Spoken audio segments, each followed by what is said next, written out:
This is Vegan World Radio on KPFT Houston. We're not hearing this. There we go. We're back. We're back. It's a little scary on Earth tonight. In all the darkness, it's kind of hard to see the light. We need more people with compassionate and fewer commandos. Stand up for what's right on Vegan World Radio. Vegan World Radio. Vegan World Radio. Vegan World Radio. It's time to live. It's time to grow. Vegan World Radio. Vegan World Radio. No more animal rodeos.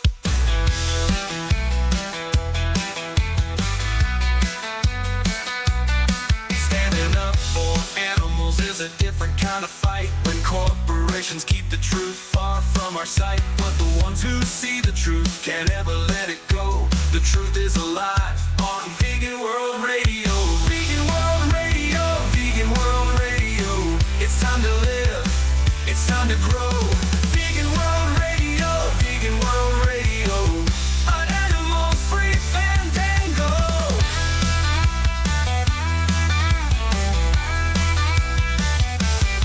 Climate chaos, a doubting planetary plight. Temperatures reaching annual record heights. If the world ends tomorrow, I'll see you in the afterglow. The postmortem's live on Vegan World Radio. Vegan World Radio. Vegan World Radio. It's time to live. It's time to grow. Vegan World Radio. Vegan World Radio. The One Health message in stereo.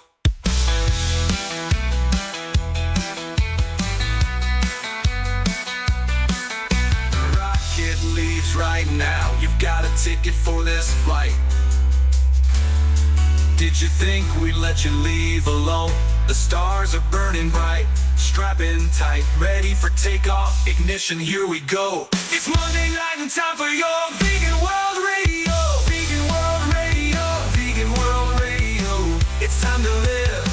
It's time to grow. Vegan World Radio. Vegan World Radio. Let love be your dynamo.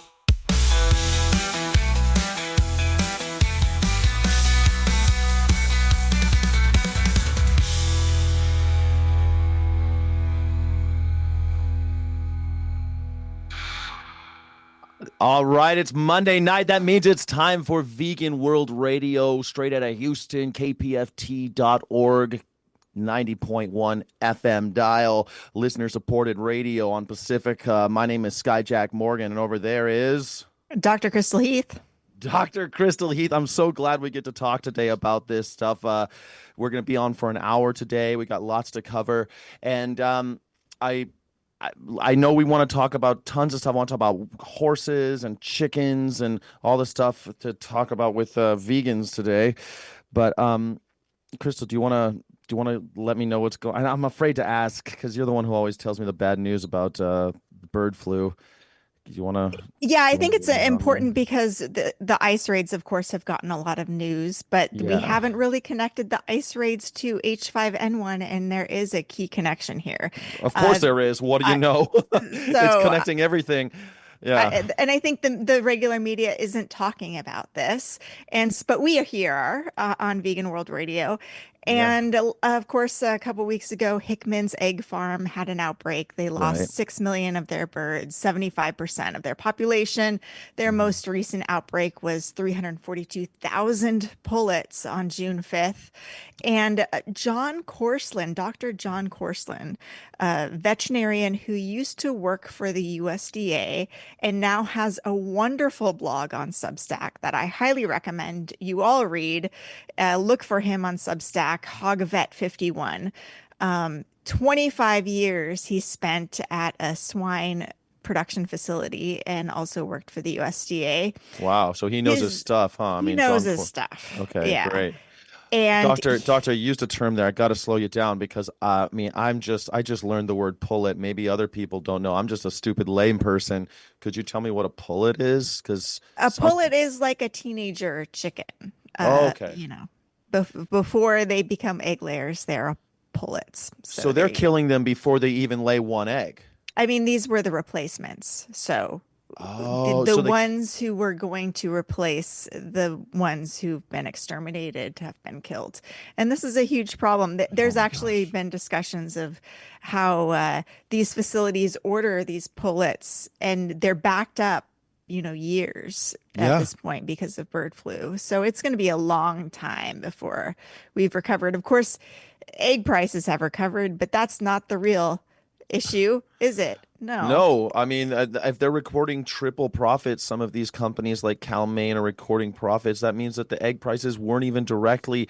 They were taking advantage of a system, as far as I can see it. They were taking advantage of a thing that was happening and raising the prices, kind of like how gas goes up when there's a war. It doesn't mean that the gas is actually in slimmer supply. They just are taking advantage and charging us more. So, okay, the prices are down, but we're still killing all these and now the replacement chickens are being killed, is what you're saying. Yes, but that's not the big issue. Oh John no. Corsland's blog is just released bombshell after bombshell. There's just so much here. So the USDA's National Animal Lab released the genetic data on the 10 recent bird flu outbreaks in poultry, and most were caused by the strain B3.13, but two were that D11 strain. That's the strain that's been linked to human infections. And Okay. these D11 samples are rumored to match the virus found in dairy cows in Arizona. And if you look on a map of the where Hickman's egg farms are, you will see a couple of dairies nearby. And we have long postulated that it's Yes. the dairy facilities that are spreading the influenza to the egg facilities. And these egg facilities, with their big vents on the side, suck in the Yeah. air, the dust from these dairies and become infected that way. Other animals, I mean, a bird goes from one, flies into the other. I mean, they're just too close together, and they're not only spreading it to them, but then reinfecting them, right? The cows still have it. You can kill all the chickens over here, but if the cows next door to the chicken production facility, the egg production facility, if the cows next door still have it, you can put healthy chickens in there until the cows come home, and it won't make a lick of difference because your next door neighbor still got the bird flu. Yeah, and here's another bombshell that he released is that the dairy herds, the respiratory viral shed peaks early before you might Oh. even detect it. And milk Oh. virus may peak later.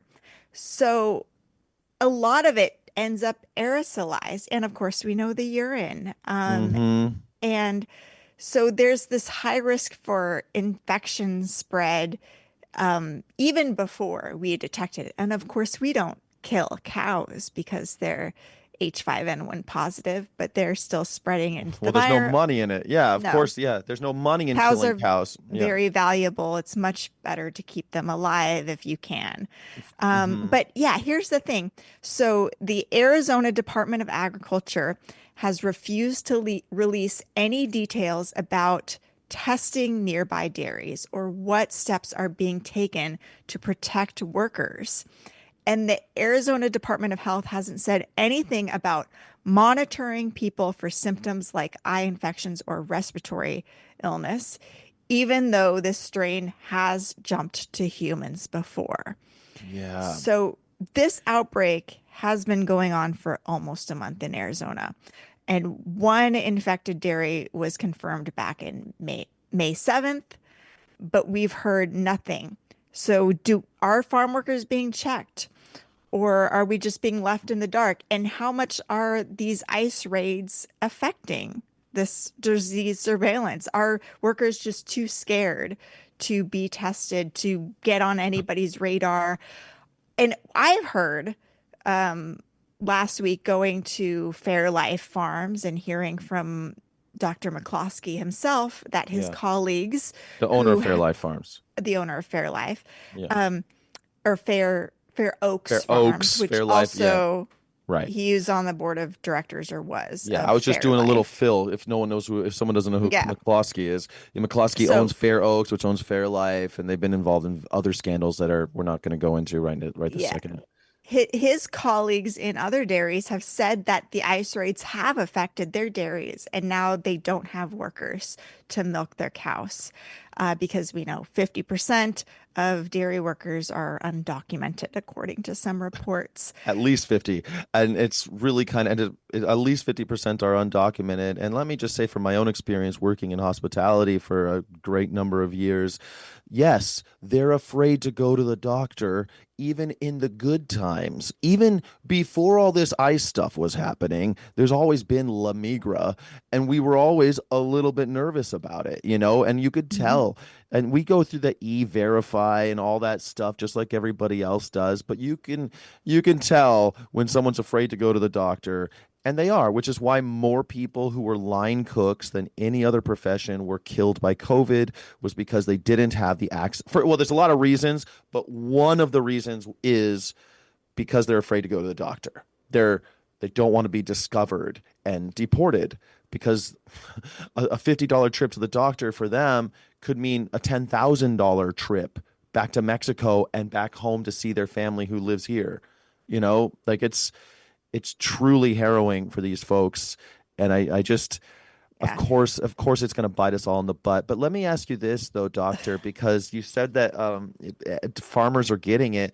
Okay, so let me play devil's advocate here. So what? They're getting it. No one seems to be dying. Only like a few people so far have died of COVID. And it seems like a lot of people are getting it. They don't even know they actually have it. They got flu-like symptoms. What's the big deal? What difference does it make if they're getting it? We can't tell. But it's mutating, and we don't know how it's Oh. mutating, and we don't know how it's spreading. And so we have the national milk testing strategy, right, where we're testing bulk milk tanks. But are we getting any details about that? And no. And John Corsland points that out too.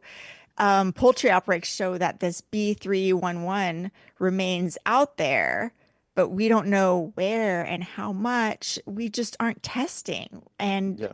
so it's just very concerning that the way that it's going on too. He also points out that the track record seems to show that dairy spillover infections may be resistant to control through to traditional HPAI biosecurity protocols, the ones that Secretary Rollins implemented as like the cure to this, as is increased biosecurity. That's what we all hear, right? Right. That Brooke Rollins gets on TV and says, "Oh, we just need more biosecurity," which you and I also know is a joke. You mentioned that it was in the urine, and the cows are standing in knee deep in standing water, peeing in it, drinking out of the same water. The birds are drinking out of the same water.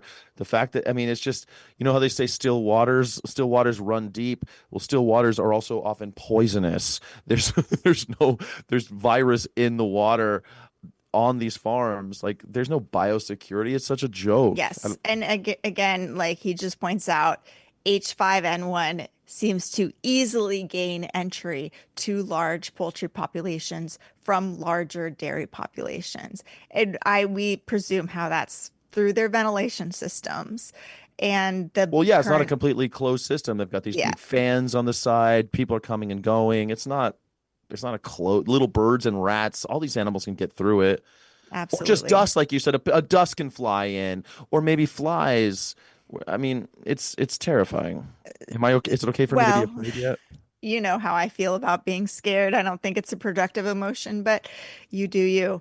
Um, Well, you let me know when I should be afraid. It seems like every time you tell me about the bird flu and what's going on these farms, um, I think we should be angry, and I think we should demand testing, and we should not let what's been going on this week get us distracted from H5N1. H5N1's out of the news, but it's in the news on Vegan World Radio. We will talk about yes. it when nobody else does. And we should be talking to our legislators and our politicians and demanding that there be some transparency here. When John Corsland, who is an industry guy, is demanding more transparency, we should all be demanding more transparency. And there are more town halls coming. I noticed that all over America, there are more town halls being scheduled. So, I mean, now might be the time, even if someone who's not maybe in your party, is doing a town hall, your representative is still your representative. You need to speak truth to power.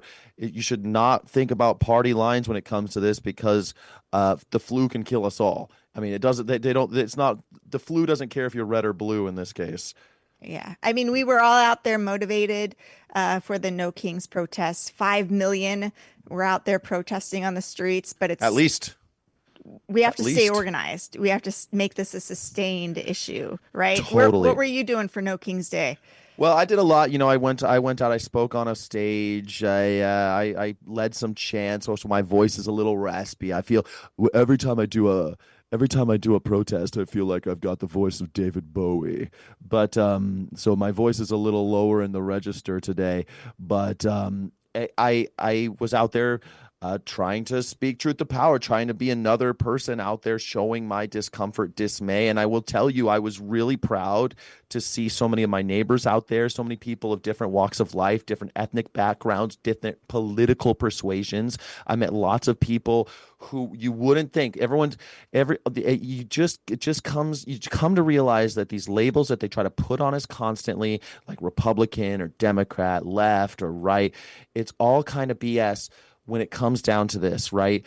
I found people who voted one way and they're still out. They're still out and they're making their voices heard. And I was encouraged, I was hopeful, and I was proud of my community. But one of the things that I noticed most of all there that I kind of wanted to talk about today was the horses. And Yes, I was out there photographing horses yeah, who are part of dispersing these protests before it was cool on Tuesday. before And it was cool. and I got arrested on Tuesday too. You got arrested while taking pictures of some horses, Yeah, police horses. You say you got arrested while taking pictures. I Well, think you got after arrested because you were taking pictures. I got arrested because I was there. Yeah, because you were there, Yeah. which is, I think, unlawful. But I guess we'll find Yeah, out. absolutely. My guess is that they'll drop the case. They usually do on stuff like this, but I hope so. What if they don't? Have you thought about that? What if they don't drop the case? You're gonna fight it? Oh yeah, of course. Like You're I gonna think fight there's lots of people motivated to fight this. There's already been people suing the police department, press groups, the journalists are angry. And so yeah, I think that this is good. But You are lucky that you were with so many other people. Yeah. Yeah, totally. When I got arrested I guess last year, it was and Crystal, by the way, you mentioned something that I've been thinking about a lot about normalizing, showing people, hey, it's normal to get arrested for this stuff, and we should. you're not a weirdo if you get arrested. You're not a Yeah. weirdo if you get arrested. But I will tell you this. I decided I wanted to fight it. I was like, nope, this is freedom of speech. It's so cut and dry for me. I'm angry. I'm motivated. And when they came back and they said, yeah, but if you lose, it'll be a year. I was like, okay, it was gut check time. I said, okay, I'm still going to fight it. Even though they said it's probably not going to happen. We'd be so surprised. And of course they did drop it and it was a happy ending. But I was a little afraid though. I got to be honest with you, doctor. That's some street cred. You're in jail. They wouldn't send you to jail. Yeah, I guess so. They Yeah. did scare me with telling me that. That's how they do, right? They Yeah. scared me when they This said it is was going why to be a year. fear is not a good emotion. Anger is, though. Yeah, Anger and they is do say stuff powerful like, okay, emotion. you pay us $50 or it's a year. And I'm like, what is this, Tijuana? One time I got arrested down in Tijuana for walking down the street. I swear to God, I was walking down the street Really? sober. It was 20 years ago. But I was sober 30 years. Oh my God, Chris, I'm old. It was 30 years ago. I was walking down the street in Tijuana. I got arrested. It's long story short. They wanted $50. We didn't have $50. There were three of us, and we had $50 together. And so we gave them $50 and they let us go. But they took us to jail. It was scary. Wow, you've been in Mexican jail. I was in Mexican jail. What's Mexican jail like? It was scary. I mean, it was darker than jails are jail. It wasn't like, and it was TJ, it's a big city. So it was actually the scariest part of the night was walking home back to, because just like when you got let out in LA, you were you were just stuck where you were, and you had to get an Uber. Well, luckily we had really good jail support, and I was driven home by a woman who was there doing jail support, and I plan to do the same thing and offer my services for jail support in the future, pay it back. So imagine the same scenario, except you're 18 and I think it was 18, 17. I was 18, I think. And I was alone. Well, there were three of us, but it was the middle of the night and there were no Ubers. There was no one driving us home to be nice. That part was the scariest part, trying to find our way back to the border. But that's a story for a different day. I wanted to ask you a couple things, Doctor, that I'm not totally first of all, I wanted to say, the most major cities do have horses now as part of their police force. They say it's worth about 10. They say it's worth that each horse is worth 8 to 10 friggin' police on the ground, which I find a little bit shocking, because they say because the height that we can see them and they can see us, and they're faster than a human, obviously. But they also say that horses are prey animals. So why do they say that, Doctor? What's a prey animal? I need a veterinarian's perspective on this. I mean, they're herbivores, and they're in theory chased by other animals. I don't think that's a helpful analogy. So I'm a horse person. Grew up riding horses as a dressage rider, and dressage is the sport that has come out of training horses for the military, which has been something that we've done for thousands of years. And I trained under one of the riders of the Spanish riding school, which is the famous riding school in Vienna, Austria, that teaches the Spanish style of riding. And this is where the horses do these, piaffe, passage. They do these little dance. They look like they're dancing. Levade. Yeah. They're trained to jump up in the air and kick out as if they would a bunch of fancy words. A bunch of fancy words to describe the war posturing of an animal that we've militarized. So we train them to be brave and to fight, and so horses in the wild, they do fight each other. They can be very courageous animals, and we've weaponized that.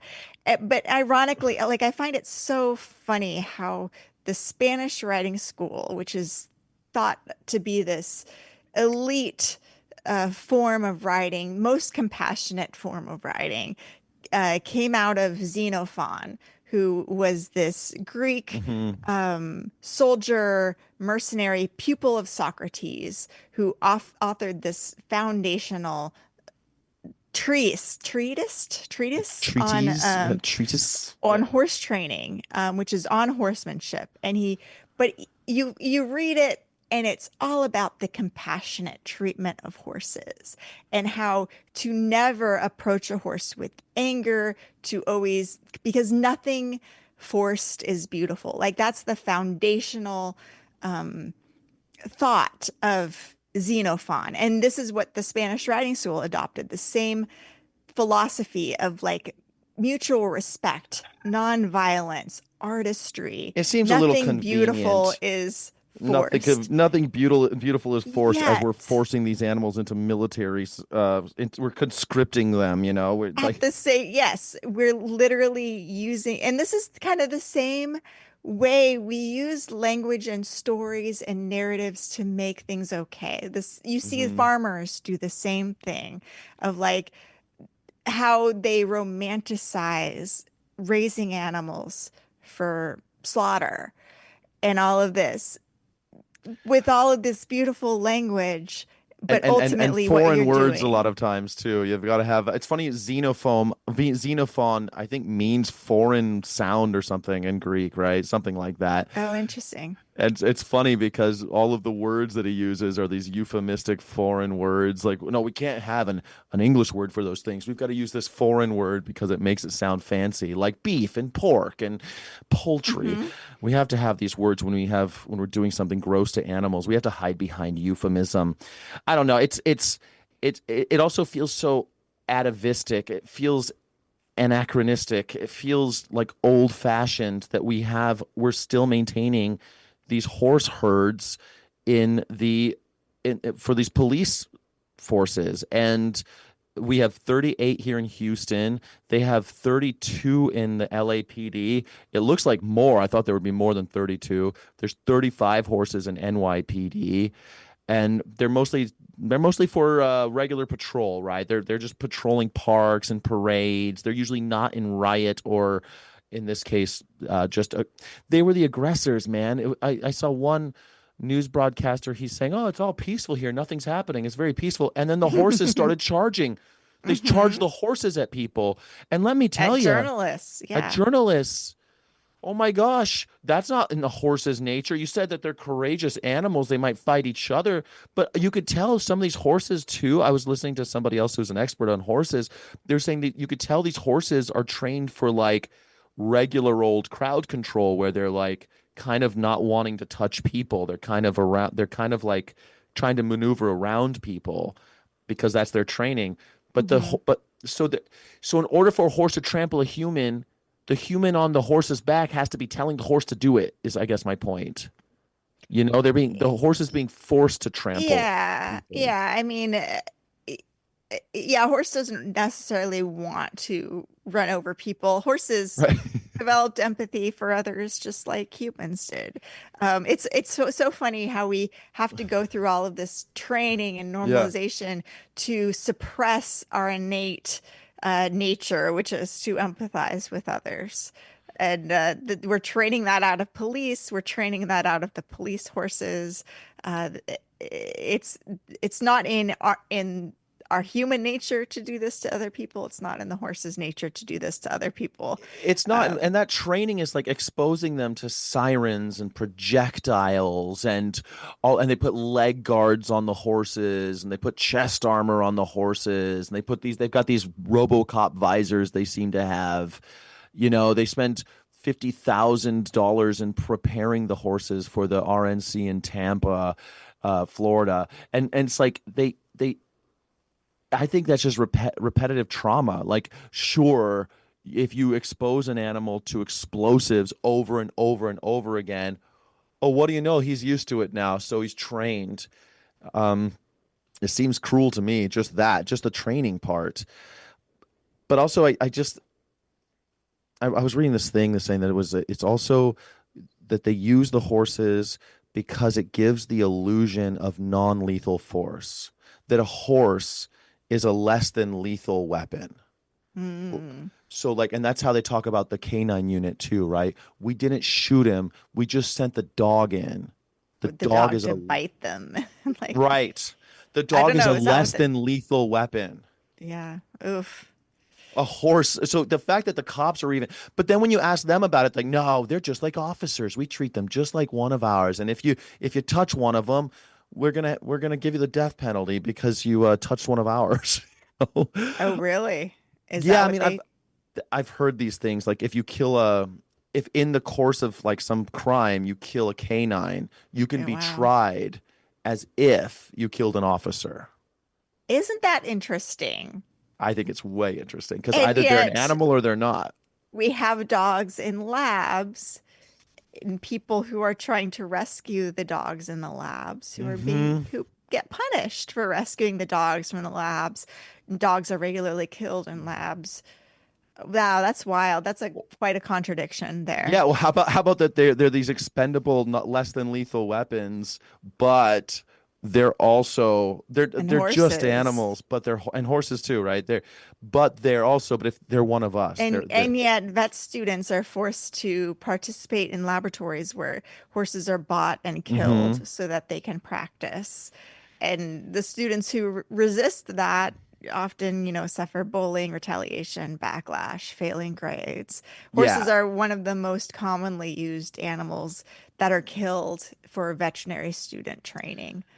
It's wild with horses because horses and dogs are, I think, probably the most universally beloved of the other species. Kitty cats too, but dogs and horses, we use them in these ways. The slaughter pipeline for horses in America is profound. It's a big problem. And literally the American Association of Equine Practitioners, the horse vets, want to preserve the pipeline and preserve horse slaughter and preserve right now there's the SAFE Act, which is trying to stop this horse slaughter pipeline, to stop the ability to sell horses across the border to slaughter. And who's against that? The veterinarians. It's just the of course, contradiction most is- veterinarians don't agree with the horse slaughter pipeline, but those in positions of power who are in charge of these veterinary organizations that really are just bought and sold by corporate interests. So if you're they're a the vet ones listening, get on the phone with your. protecting Yeah, this. that's true. But meanwhile, you can get the death penalty for killing a police horse. Yeah, I don't know if it's the death penalty, but I've heard that Or- it could get that bad. You know, I don't want to make it more than it is, but I heard that it could be. I don't know that anybody has actually been gassed because of killing a canine, but I know that people have been tried. It's not just like killing any old dog. It's like killing an officer of the law. And the same goes for the horses. In Houston, a woman was trampled in 2020 during a George Floyd protest. She was 20 years old. Melissa Sanchez was trampled by a mounted Houston PD officer while walking backwards holding a sign. Video footage shows her being struck from behind by the horse, knocked to the ground, and nearly trampled underfoot. She suffered injuries to her neck, back, and legs, and has since experienced lasting physical and emotional trauma. She filed a lawsuit, but too bad. They said you can't sue. She sued for $5 million. They said, no, you're not allowed to sue us. We're the Houston PD. And so, what do you know? She just has to deal with that for the rest of her life. Well, I got some hopeful news today when I was telling my coworkers how I got arrested earlier this week. Yeah. One of my coworkers is like, "Oh, my wife was arrested. She was arrested a bunch of times for protests, and every time she sues the police department and she wins, and she gets some money out of it." And I'm like, "Well, that's hopeful." I've talked to some lawyers, and they weren't that optimistic, but I thank you. I appreciate that. Yeah, maybe you'll get lucky. Just keep on going out. That's a reason to exercise, I suppose. Everyone should just go out more, get arrested. Yeah, I mean, I probably am not going to do it repeatedly and but you know, I didn't purposefully get arrested. I was just trying to walk home and got caught up in a kettle. Right, a lot of people were did. arrested, and we a all lot of people just leave. trying to go home, right? Just trying to leave. They got arrested. In this case, I mean, we see this time and time again. There's also an interesting trend about how you're far more likely to be harmed by a police horse than if you're a person of color than if you're a white person. I think that's extremely. I mean, it stands to reason since you're very much more likely to be assaulted by any police officer if you're a person of color. So why doesn't that count for horses? When I read the statistics, I was like, well, it makes sense, right? Like, and of course, it's not the horses targeting people of color, right? It's it's the person on his the back. Exactly. But but the peaceful protesters often have the most devastating consequences because of the horses being there. And I think when they bring the horses, they say it's a show of non-lethal force, but I think it's actually an escalation. I feel like when the horses show up, it's like, whoo, this looks like it just makes it look much more serious when you got a bunch of dudes with these long sticks hitting people in the street.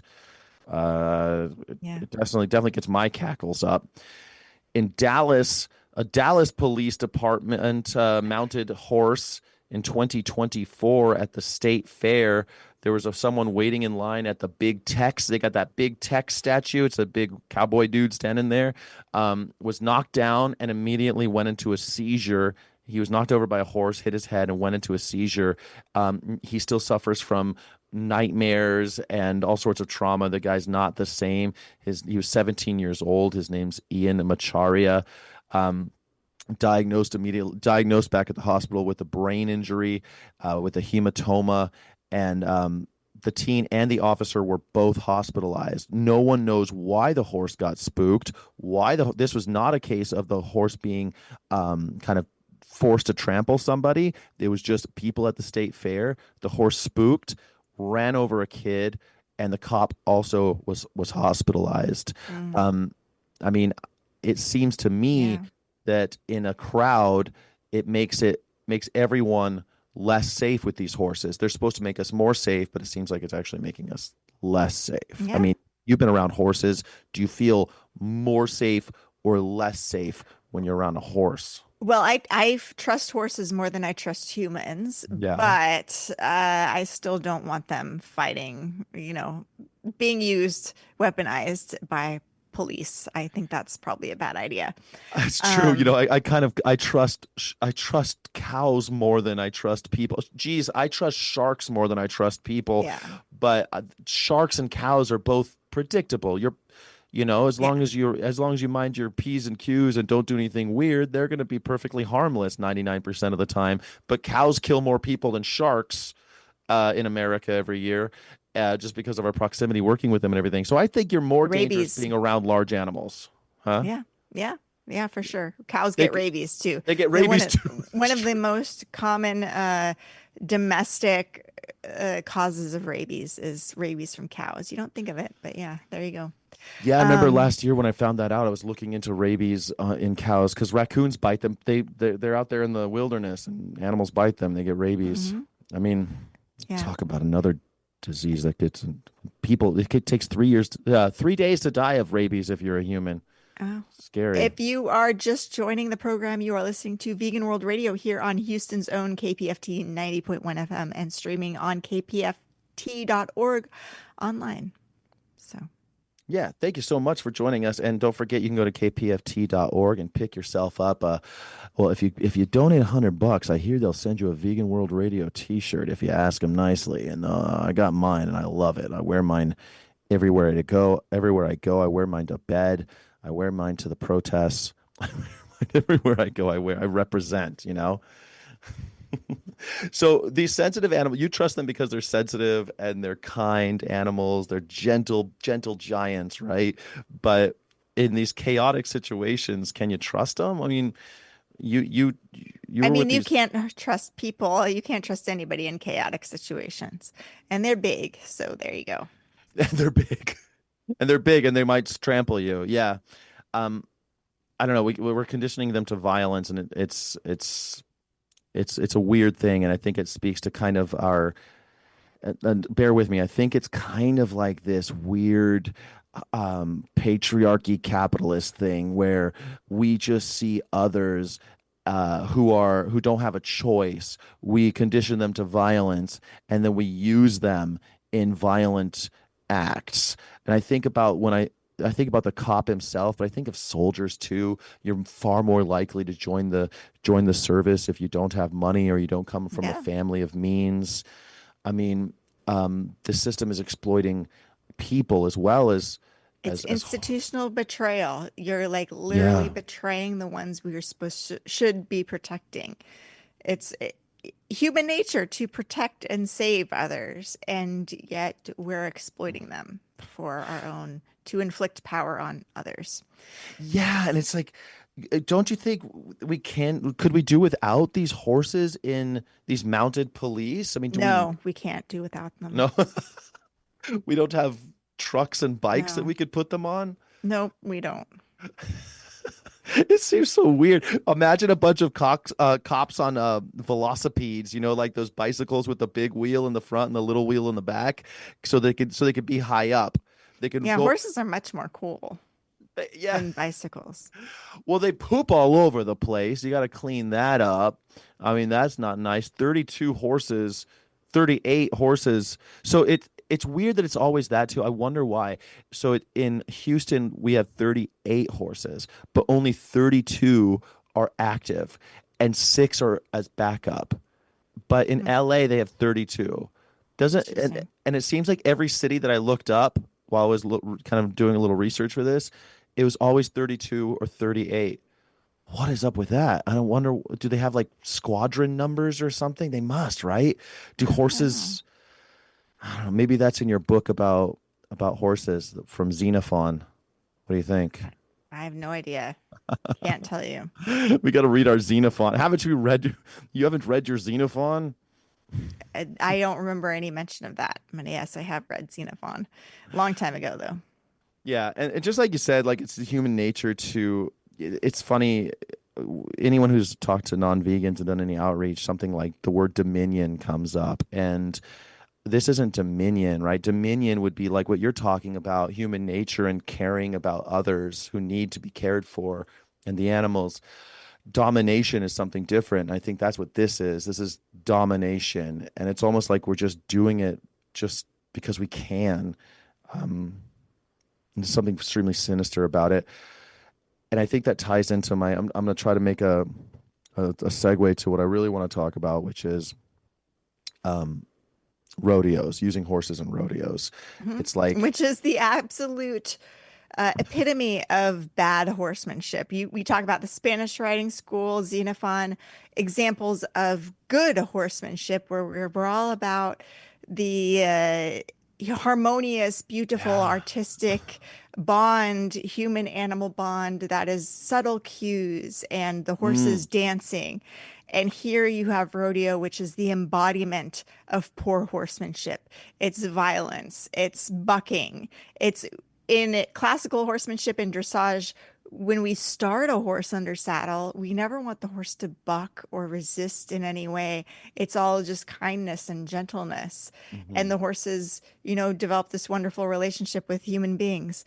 But in rodeo, it's all about spurring and bucking straps and everything. It's bending this animal to my will. outrageous that it's become such a beloved thing in America when it embodies bad horsemanship.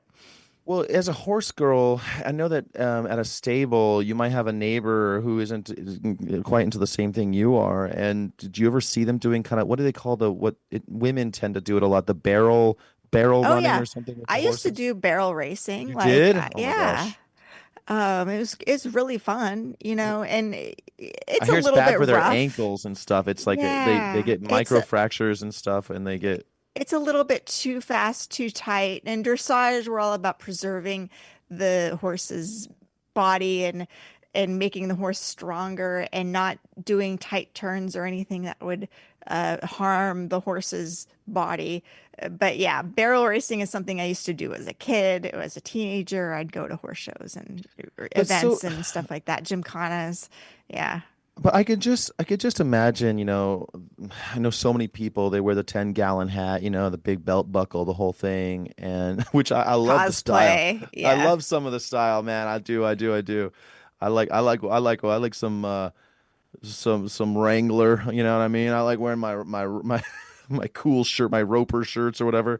But I know those guys, they're going to be scoffing at what we're talking about, like, oh, okay, dressage, dancing horses, like this is manly. This is how men ride horses. Is by Is forcing them that to. what men do? Aren't men supposed to protect others, or That's are what they I supposed thought. to- Maybe I've Yeah. just got too much testosterone. I feel like I can still save the world. I think these guys don't have enough of it or something. They have to express their masculinity through dominating another animal. Here, and I bet I have less testosterone than you, and I'm not for that. I don't know. Sometimes you'd be surprised how much a woman might have in testosterone. Maybe I do have more testosterone than you. Is that what you're saying? You might. You never know. I listened to This American Life once, and they did a thing where I think it was This American Life, where everyone in the studio got tested to see what their T levels were, and some of the women were much higher than some of the men. Wow, interesting. And they had to the lesson of the story was don't do this with your friends, because everyone was like really upset about it. The men were like, we're extremely. I'm gonna go get my T tested now. I'm surprised you haven't. You're so into like biometrics I know. and all of that stuff. I've been thinking about it. Yeah. I'm supposed to get mine tested in a few years, so I guess I'll find. Maybe we can both do it. We'll see. We can compare. Yeah. I don't want to. No, I mean, I'm sure. How would you feel if my testosterone was higher than yours? I wouldn't care. I'm perfectly secure in my masculinity, but I do think that guys that aren't and are so crazy about, oh yeah, testosterone, yeah, BDE, and I'm going, man, you don't have that kind of energy if you're harming a horse. And if you're a biblical person, and I imagine a lot of our listeners are, The Bible talks about dominion, not domination. You have dominion over your children. You don't harm and eat your children. You don't force your children into dancing or into violent situations, just like you wouldn't to any animal. I don't subscribe to I went to Christian schools and I know the Bible pretty well, but I don't subscribe to this hierarchical idea that animals are infantilized and that they're childlike. But if you do subscribe to that idea, then be a good shepherd, be a good person who's good to animals and not forcing them into violent situations like these cops did this weekend, or this whole week, really. And they were, all over Texas. We saw mounted police. They're getting less press than the ones in California, but all over in America, you've seen these mounted riders, and yeah. So I was looking that in the San Antonio Stock Show and Rodeo in Texas, these animals they have the saddle bronc, the bareback bronc riding. And they buck, just like you were saying, because they have this flank strap. Is it true what they say? The flank strap squeezes their what so that they're trying to getting it off. I don't think it doesn't squeeze their gonads, if that's what you're thinking, but it just Yeah, is why are they irritating bucking on so the much? the flank. And they say that they buck. They buck. They're trained to buck. They're bred to buck. They don't need the flank strap. But it is interesting that as soon as the cowboy takes off the flank strap, they stop bucking.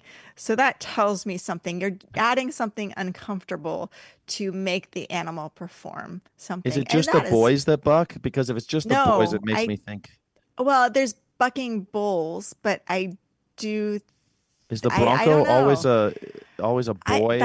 I don't know if horses are always. No, because my sister's horse is a mare Uh-huh. and used to be a bucking horse. Oh. And So maybe so, the flank strap yeah, has nothing to do with, because I don't know. That's yeah. kind of I don't, maybe it it's has just a nothing to myth. do with gonads. It's just Okay. irritating if you had something across your loins. Yes. You would try to kick it off. Yeah. I guess if there were a belt on me too tight that you put on me, I'd try to get it off. But that bucking seems so Well, if you're violent. like a quadruped and it's right around in front of your hind legs and you are built to do that sort of thing, that's what you would do.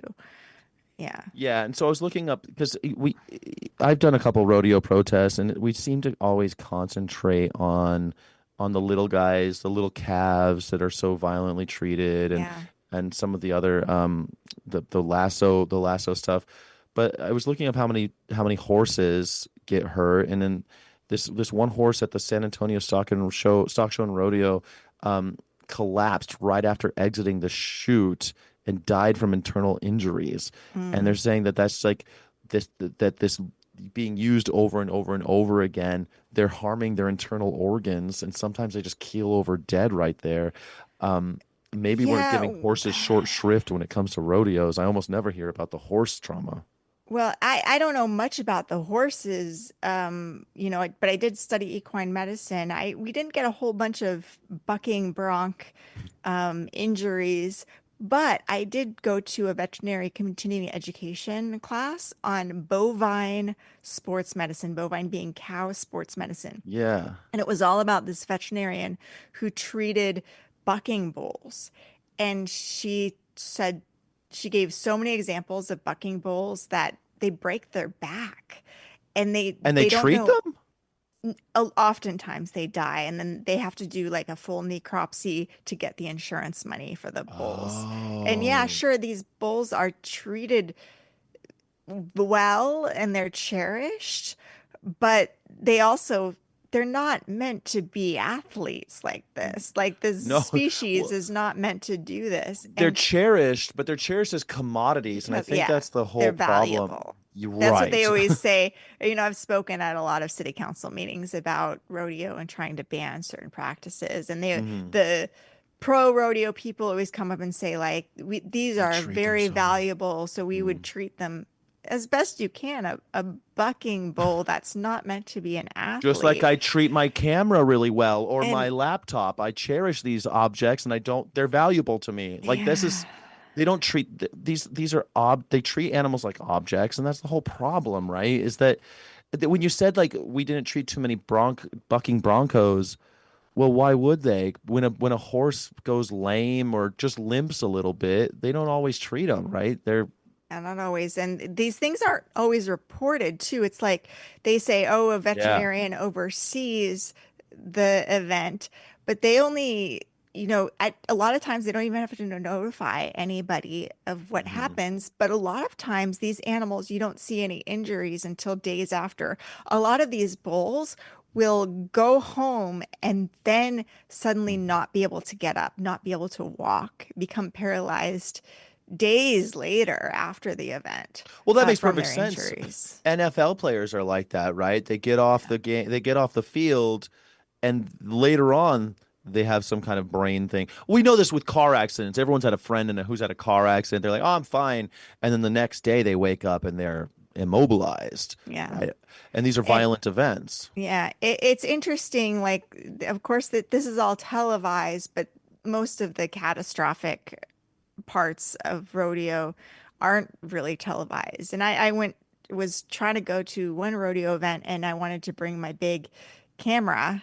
Hmm. And they specifically said, like, when you buy the ticket, no No professional photos. photography equipment allowed. Yeah, So, so when I worked in Vegas, MGM Grand, where I worked, was the main. We had the Crown Gold Buckle Zone. We were main sponsor of the Rodeos, National Finals Rodeo, NFR we call it, National Finals Rodeo, and everyone ends up at MGM because we have a CC feed on all of our TVs in the whole casino are showing CC feed because it's not televised. You can't They only televise certain events, ones that are mhm, kind of like packaged for the public. So the yeah. rodeo fans who can't get a ticket, they're all filling up our casinos. And I learned that like most of what you see on TV, that's not the whole story. Um, Absolutely. Yeah, I remember actually this year, the NFR, I was watching a video. A bunch of the cowboys actually were mad at another cowboy because he left his horse tied up to the trailer for days, just standing on cement. I think the horse ran out of water at some point, food. mm. And so they were like, trying to report the guy, but they were all making videos about this horse that was just out there standing on cement in the parking lot, Yeah, how dare tied you to the do that while we're trailer. brutalizing animals? Like, it's Well, so they have weird. their own standards, but Yeah, like the man's got to have a code. I know the horse people are like this close to becoming animal rights activists, especially the horse girls. They see like their animals are herbivores. They are taught this idea that you should be a good steward over the animals and kindness and everything.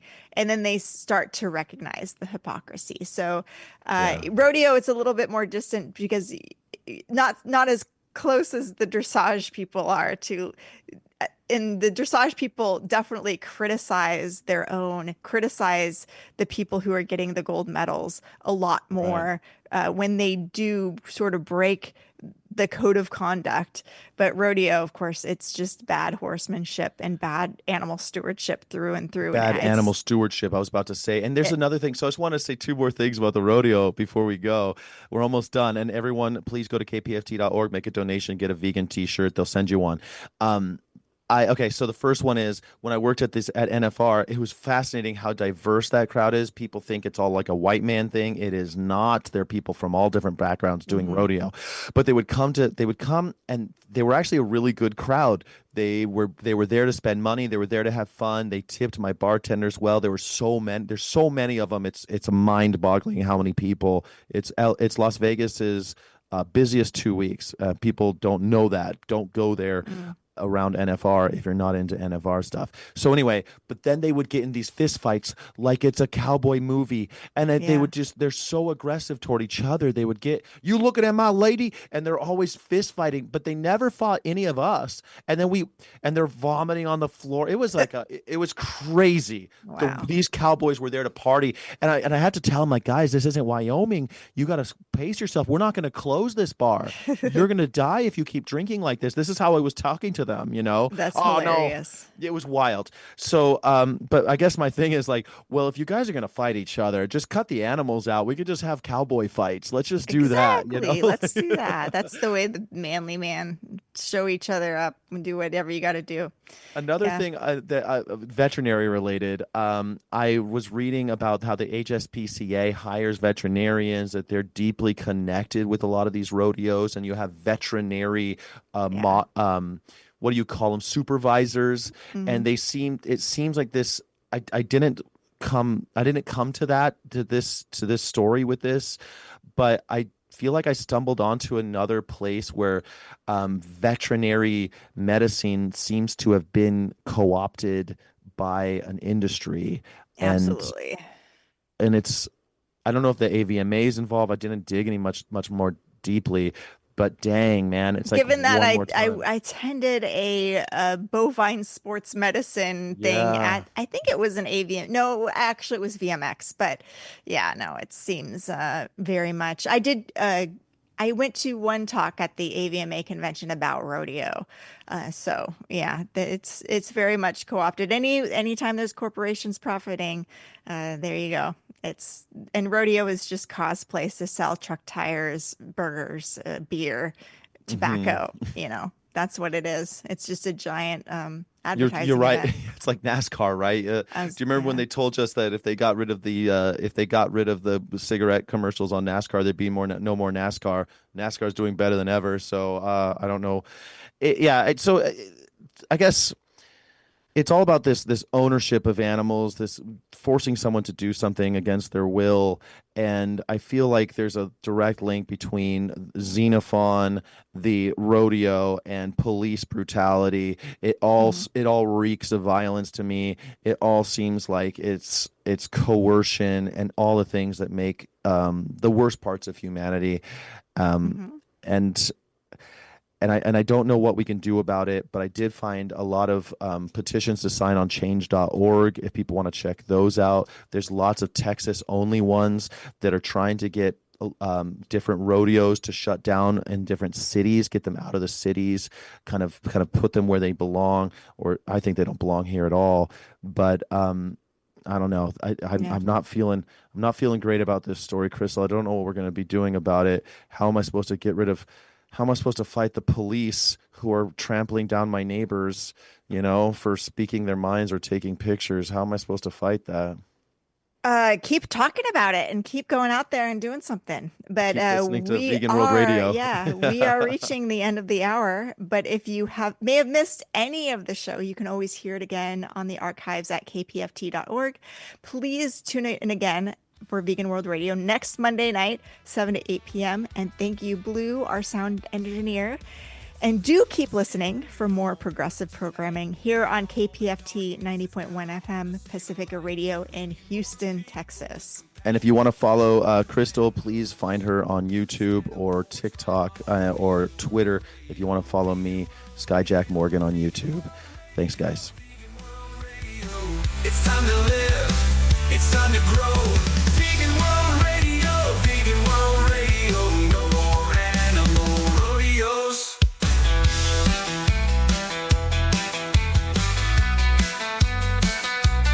Standing up for animals is a different kind of fight. When corporations keep the truth far from our sight, but the ones who see the truth can't ever let it go. The truth is alive on Vegan World Radio. Vegan World Radio. Vegan World Radio. It's time to live. It's time to grow. Vegan World Radio. Vegan World Radio. An animal-free fandango.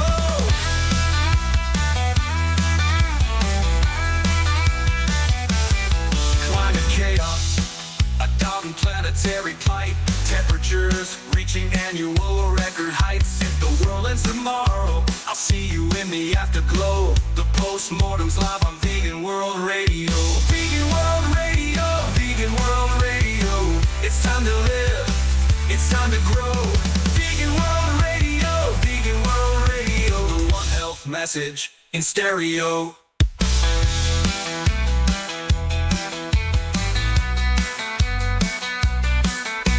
Rocket leaves right now. You've you've got a ticket for this flight. Did you think we'd let you leave